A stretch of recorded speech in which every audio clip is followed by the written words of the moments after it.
మాజీ chairperson Congress party Gadwal నియోజకవర్గం incharge కేంద్ర మంత్రి బండి సంజయ్ వ్యాఖ్యలను తెలంగాణ సమాజం క్షమించదు అని తెలంగాణ బీజేపీకి కొత్త అధ్యక్షుడిగా ఈటెల రాబోతున్నాడు. తన ప్రాధాన్యత తగ్గిపోతుందని సంజయ్ ఫ్రస్ట్రేషన్లో మాట్లాడుతున్నాడు అని ఆమె పేర్కొన్నారు. అందరికీ నమస్కారం. నిన్న కేంద్ర ప్రభుత్వం ప్రకటించిన పద్మశ్రీ అవార్డులలో మన మందకృష్ణ మాదిగన్న గారికి అవార్డు రావడం అనేది నిజంగా తెలంగాణ రాష్ట్ర ప్రజలందరూ కూడా హర్షిస్తున్న విషయం. ముందుగా మందకృష్ణ మాదిగ గారికి మా అందరి తరఫున శుభాకాంక్షలు తెలియజేసుకుంటున్నాను. ఇదే విషయమై మన గౌరవ ముఖ్యమంత్రి గారు ఒక సభలో ఒక మాట అన్నారు. ఏంటంటే తెలంగాణ రాష్ట్రం నుంచి 5 మంది మేధావులు పెద్ద మనుషుల పేర్లు కేంద్రానికి పంపించడం జరిగింది. అది కదిరన్న గారు కావచ్చు, చుక్క రామయ్య గారు, అలాగే మన గోరెంటి వెంకన్న గారు కావచ్చు, అందశ్రీ గారు కావచ్చు, అలాగే తిరుమలరావు గారు కావచ్చు. వీళ్ళందరి పేర్లు కూడా పంపించాము. కానీ ఒక్కరిని కూడా కేంద్ర ప్రభుత్వం పరిగణలోకి తీసుకోకపోవడం అనేది బాధాకరమని బాధ వ్యక్తం చేస్తూ ఖచ్చితంగా మరొక్కసారి కేంద్రానికి ఒక లేఖ రాస్తాము, మరి దీనిపైన పునరాలోచన చేయాలని గౌరవ ముఖ్యమంత్రి గారు అనడం జరిగింది.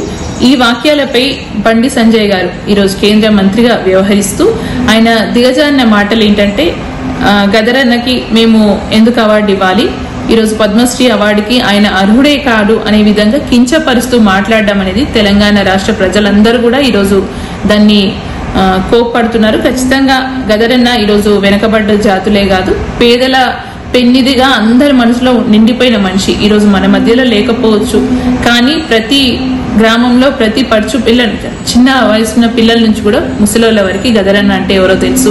ఆయన కవిత్వం కావచ్చు, ఆయన పేదల కోసం పాడిన పాటలు కావచ్చు, ఎన్నో విషయాలు ఉన్నాయి. కానీ ఆయన్ని కించపరుస్తూ మాట్లాడడం అనేది మేము అందరు కూడా ఖండిస్తున్నాము. డెఫినెట్గా బండి సంజయ్ గారు ఇప్పుడు రాబోయే కాలంలో ఈటెల రాజేంద్ర గారిని రాష్ట్ర అధ్యక్షుడిగా నియమించబోతున్నారనే ఒకే ఒక ఫ్రస్ట్రేషన్ లో ఈరోజు ఈ మాటలు మాట్లాడుతున్నారు. ఇది తెలంగాణ రాష్ట్ర ప్రజలందరూ కూడా గమనిస్తున్నారు.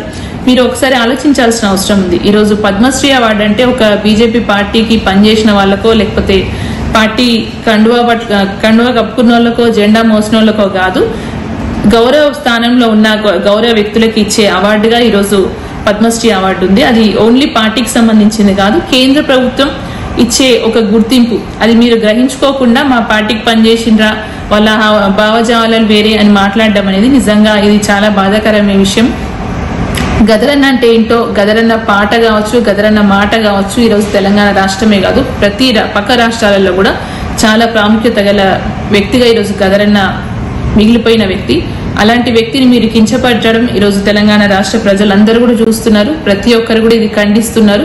సో దయచేసి మీరు గదరన్న మీద చేసిన ఈ నీచపు వాక్యాలని వెనక్కు తీసుకోకపోతే ప్రతి సామాన్య ప్రజలు కూడా మీకు సమాధానం చెప్పే సమయం వస్తుంది. ఇది గుర్తించుకొని మీరు ఒక వెనుకబడ్డ జాతుల నుంచి వచ్చిన బిడ్డగా కావచ్చు, ఈరోజు తెలంగాణ రాష్ట్రం నుంచి కేంద్ర ప్రభుత్వంలో ఒక మంత్రిగా వ్యవహరిస్తున్నారు. మీ స్థాయిని, మీ హుందాన్ని కాపాడుకోవాలని ఒక తెలంగాణ బిడ్డగా నేను మీకు హెచ్చరిస్తున్నాను.